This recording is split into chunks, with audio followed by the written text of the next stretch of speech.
We've had some discussions. We're probably going to take some hits on it. But you know what? I don't give a shit. It's a story that needs to be told. I don't give a shit. We say this all the time. We're not here for the money. If we want to take a hit on it, we're going to take a hit on it because Kevin and I feel that these are stories that need to get out. This is going to hurt. It's time for the Suffering Podcast.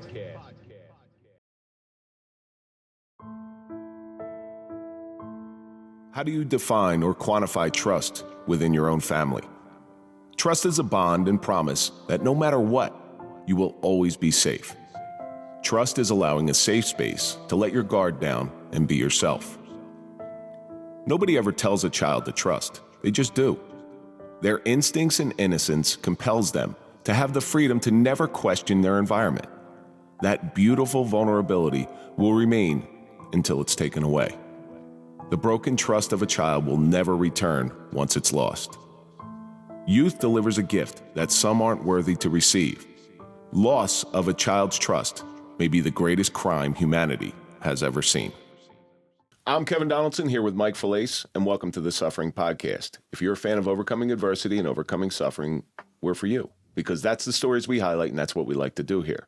So do me a favor, hit the like button, subscribe to the channel, please comment, ring the bell so you can get notified of all of our new content. Now you can join. Follow us on all social media so you can find out what we're up to.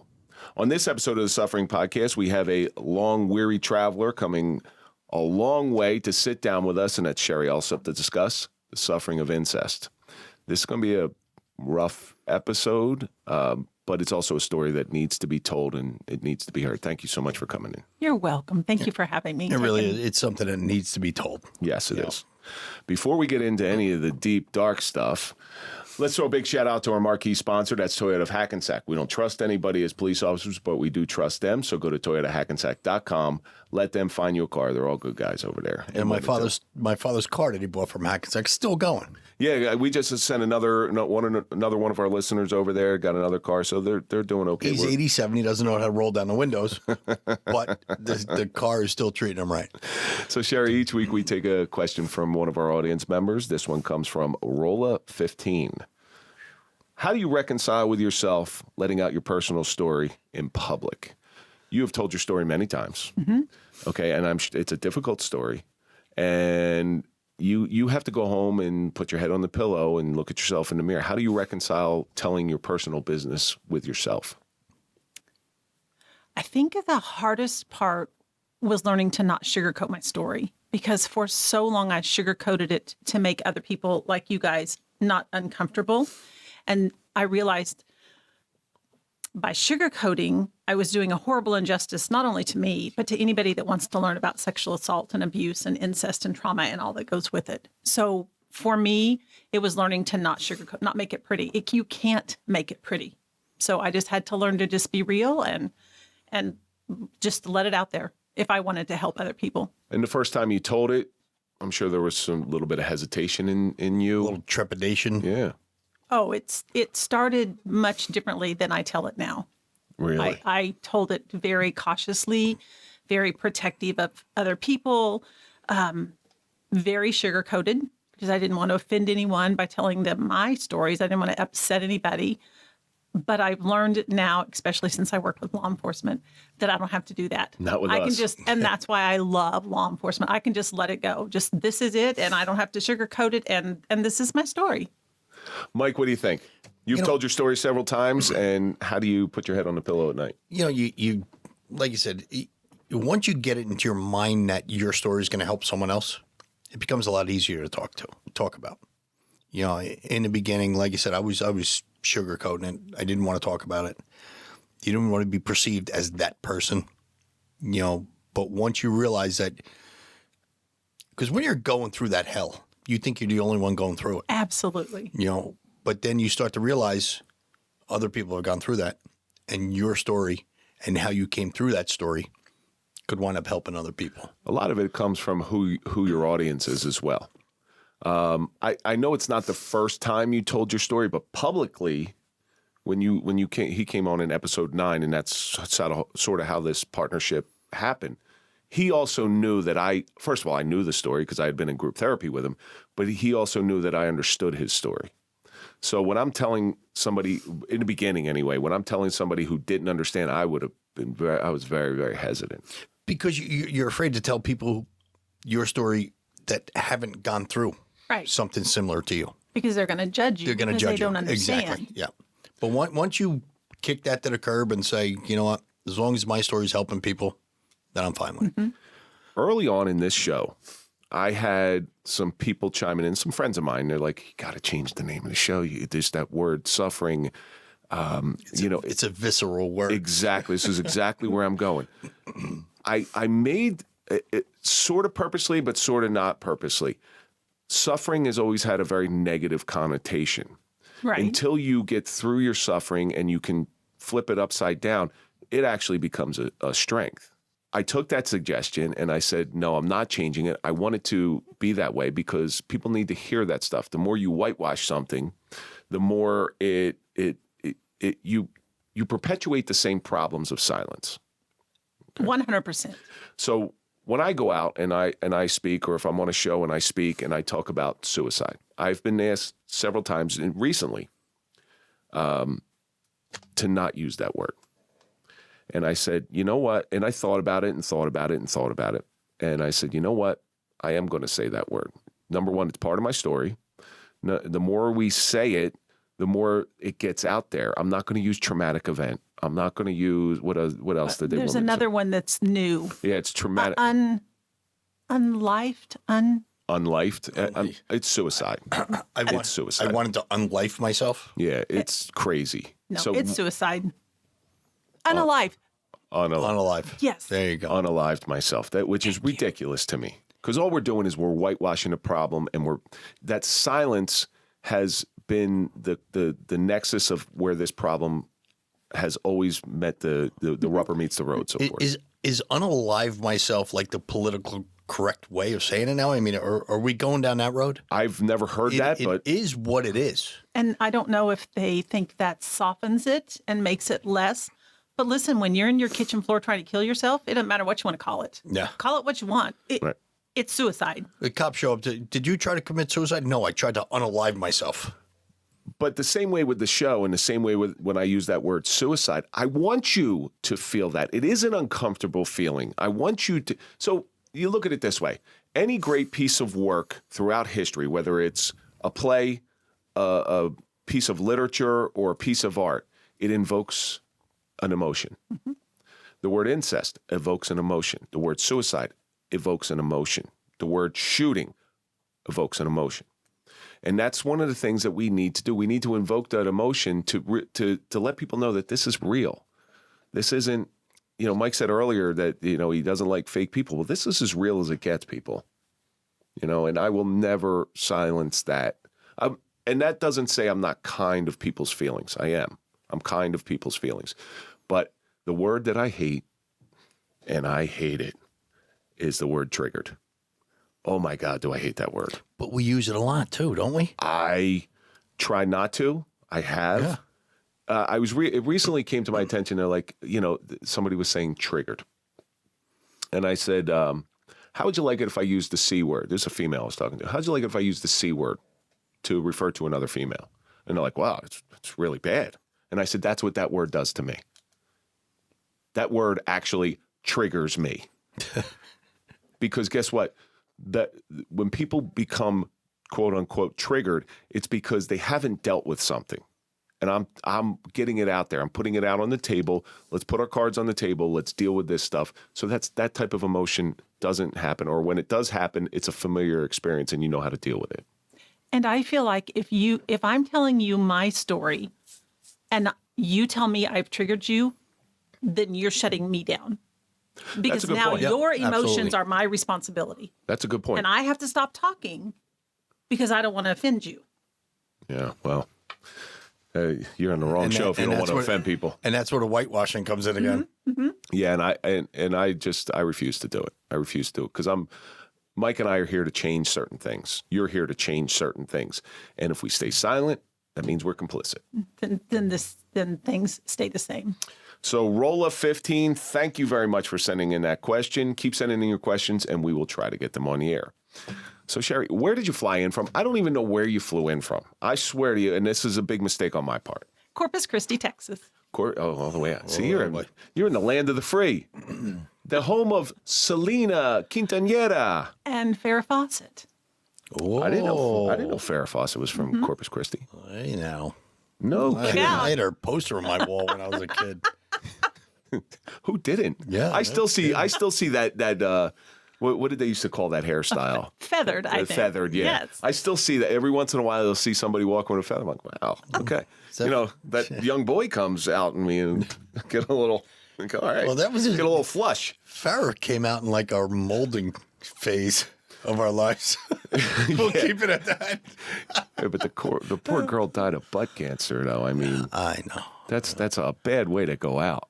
But hey, listen, after the burning bed, I had a whole new respect for her. Yeah.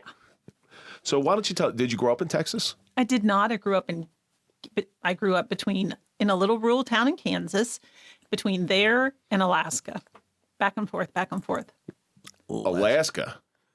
You know what? You might be one of the first people I ever met that actually spent any long period of time in Alaska. I lived in Fairbanks and I lived in Anchorage multiple times.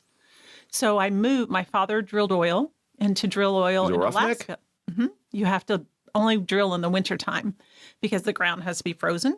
So sometimes we would go home in the summertime and sometimes we would stay in Alaska. So I was moved constantly, which just added to my already upheavaled childhood by never being in a place where I could develop roots and friendships and become close with a teacher or anything because that never happened in my life. Well, how frequent were the moves? I probably moved. The last time I moved was in the 8th grade, and I probably moved 10 times. And now you're in your formative years where you're trying to figure out what your identity is. Yes. And make friends. Yeah. Mm-hmm. And it's been that's hard when you live the life I lived to try to make friends because I spent 50 years just trying to find Sherrie.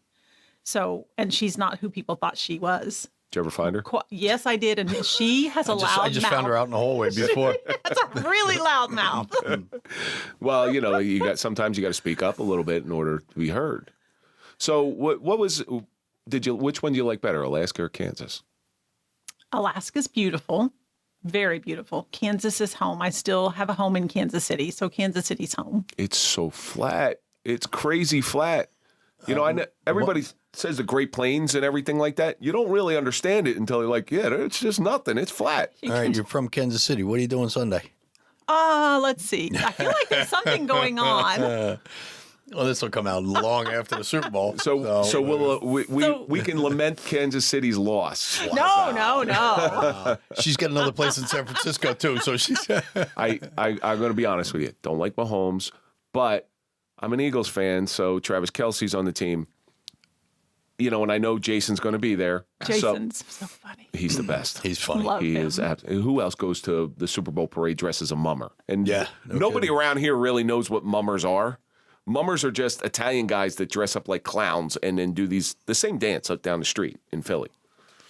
The podcasts that he and Travis have are so funny. They are hysterical together. Together they are great. Well, it's pretty cool, and it's because you watch them, and if you ever watch that documentary Kelsey on Amazon Prime. I have not. It's wonderful. It actually follows Jason last year because they thought he was going to retire, so they sort of followed him. Is he? He is retired now. I keep seeing things that make me think he's not. He's an old timer. He's 36 years old, and they throw enough money at him. He's coming back next year. He's the best center I've ever seen, but it really endears you to the brotherly love and support that they give one another, and the motherly love when her mother comes down on the field too. I mean, when they played in the Super Bowl against each other. Yeah. The mother was right there. She had the jersey split in half and went up to both kids, and it's amazing to watch, and you learn how much Jason has protected Travis, because Travis I forget where they went to college, but Travis got thrown out because he got caught with weed or something like that, and Jason stepped up, who was playing on the same team, stepped up and says, "Hey, just give him another shot. Come on," and he coerced the coach in order to give him another shot, and the rest is history. Yeah, it's a great story, and their mom is just I mean, she bakes chocolate chip cookies and takes them to the games. So feeds them chunky soup. It's great.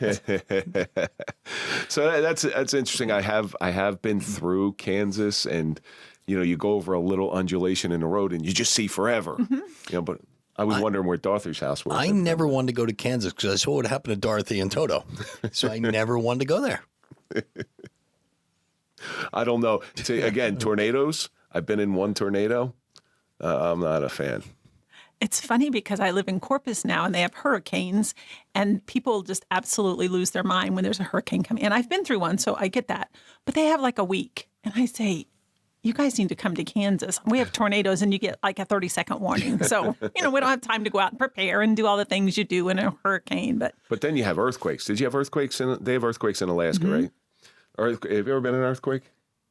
Yeah, minor. The little New Jersey earthquake that we had. San Diego was in one, and yeah, you want to talk about helpless. There's nothing you can do. Just watch your things fall out of the cabinets. And just stand in a doorway. Stand in a doorway is what they always said. Yeah, you go back to that thing, I guess I'm going to stand in a doorway. Well, I'm on the 6th floor of a building. It doesn't make a difference. They're going to find a doorway that smashed a guy. That's pretty much what they're going to find. Did you guys have to get under your desk? In Alaska, we had earthquake drills like you do a tornado drill, and we had to get underneath our desk. Wow. That was what was going to save you. Yeah. So we brought you here to talk about something very, very, very serious because, and it's a topic that is not going to be very popular. We've had some discussions. We're probably going to take some hits on it, but you know what? I don't give a shit. It's a story that needs to be told. I don't give a shit. We say this all the time. We're not here for the money. If we want to take a hit on it, we're going to take a hit on it because Kevin and I feel that these are stories that need to get out. That says a lot about you guys. We're not in it for the money. We're in it to help people. We are grateful for the sponsors that we have that keep the lights on. Toyota, Cubita Cafe, the Oakley Kitchen, they keep the lights on. And that's all we want to do is keep furthering the message. But we're here to talk about the suffering of incest. And this is odd. I'm going to tell you right now that it's ominous to me. I might be triggered. I had to break that tension a little bit. I might be triggered. I'm going to thump you in the forehead if you are. I'm one of the guys that breaks the tension. I had to, man. You do the interviews. I'll break the tension. I got a bunch of things on my mind right now. He's on it. How the hell am I going to sit here and talk about I'm going to let you go. I was just going to say, I'll start. I'm going to let you go. Why don't you interview us? Yeah. Okay. I was trying to decide where in my life do I want to jump in. I think. When's the first time you experienced this? Let's start there. I was going to say, I think that's going to be where I'm going to start. Now, when I'm working with law enforcement or whoever I'm working with, my very first picture on my PowerPoint is a picture of a little girl that's 7. And it's really important for me that people recognize that as I'm walking you through my story, I'm not telling you the decisions that I made and the survival techniques that I used. I didn't make with this brain. And that's so important because people look at me now and say, you shoulda, coulda, woulda. Well, yeah, now I shoulda, coulda, woulda. Yeah. But she was 7. So that's what's on my PowerPoint to begin with, a picture of me when I'm 7. And I tell people, if you want to judge me, you can't look at me and judge me. You have to look at her. She made the decisions. She made the survival techniques. She lived through it. What kind of mental capabilities do you really have at 7 years? Exactly. Yeah, none. And that's there's no coulda, shoulda, wouldas at 7. No. And that's why it's so important for me that people, they can't look at me now. They have to look at her. And that makes me sound like I have a split personality, but I need them to look at the PowerPoint. I need them to concentrate on that child's picture when I'm telling them my story. So my first memory, I was about 7. Now, my first memory is full penetration, not typical for a perpetrator. So my longtime therapist, believes that there was a period before that. I don't have that. It may come and it may not. I still get things that come back. May come and it may not. But my parents were married. I have 3 siblings. There are 3 of us. I'm the oldest. I have a sister 2 years younger than me and a brother that's 9 years younger than me. But people say to me, you shoulda, coulda, woulda, or whatever. But what I like for people to understand, and anybody that's watching, because if you're a survivor of incest, you're filled with guilt, shame, and humiliation. That's all we know. Guilt, shame, and humiliation. So what I educate people on is how a perpetrator works. Now, you guys may very well have an insight to how perpetrators work. A perpetrator on this side of your brain, they tell you who you are, who I am, over and over, every day, every day. My father told me that I was stupid and fat and dumb and worthless, and I would never amount to anything. That every day, every day, every day. So on this side of my brain, I know who I am because I'm fed this every day. And on this side of my brain, he's telling me what's going to happen if I tell somebody.